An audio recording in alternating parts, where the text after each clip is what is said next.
Liberal MP Adam Vaughan just doesn't seem to know anything about guns. Now, this is problematic because he was the one tasked with standing up in the House of Commons to defend what the federal Liberal government is doing on the firearms file. He stood up in response to concerns that were tabled by Leanne Rood, the new Conservative Member of Parliament for Lambton, Kent, Middlesex.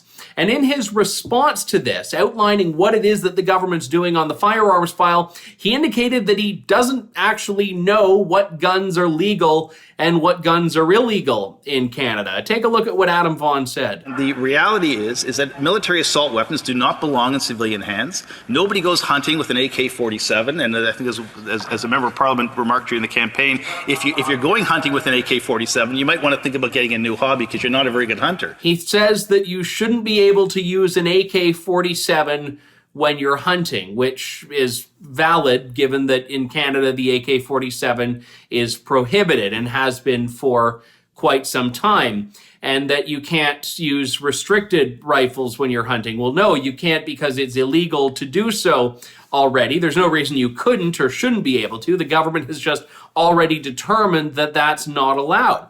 His entire argument seems to rest on this idea of what Bill Blair and Justin Trudeau are calling military-style assault weapons, a term that they've made up that actually doesn't have any real meaning because the guns that the military actually uses are already prohibited in Canada.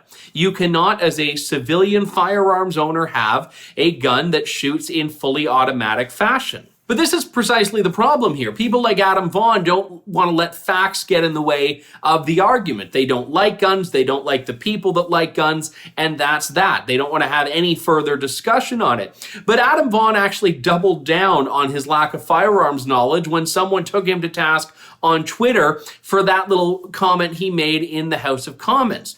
And they were talking about this idea that, well, the military-style assault weapons are already off the streets. They're already out of the hands of firearms owners. And this is what Adam Vaughan tweeted out. Why are you worried about banning a weapon you don't seem to think you can own? Military assault weapons don't belong in civilian hands. And then later on, he said they are restricted but available. No one needs a military assault weapon, period, just as no one needs a bazooka. Again, he is just using that term military assault weapon to describe gun that Adam Vaughan doesn't like, which is a category that unfortunately is very, very large. In fact, as he's a Toronto MP, it's probably difficult to find a gun he is okay with. But then he goes down this road and says that the AR in AR-15 stands for assault rifle. He said before they changed it to ArmaLite rifle. Well, it's always meant ArmaLite rifle after the original design of the firearm. And more importantly, the AR does not stand for assault rifle because the AR-15 is not an assault rifle. And that's why it is restricted and not prohibited in Canada right now. Now, if the Liberals are hell-bent on disarming Canadians and targeting law-abiding gun owners, at least be honest about their agenda. They simply don't like guns. Now, I think that's an objectionable position, but at least it would be more intellectually honest than what they're doing now, which is trying to muddle what it is that is actually legal in Canada. By their own definition, they're advocating for things that are already banned. So mission accomplished. For True North, I'm Andrew Lawton.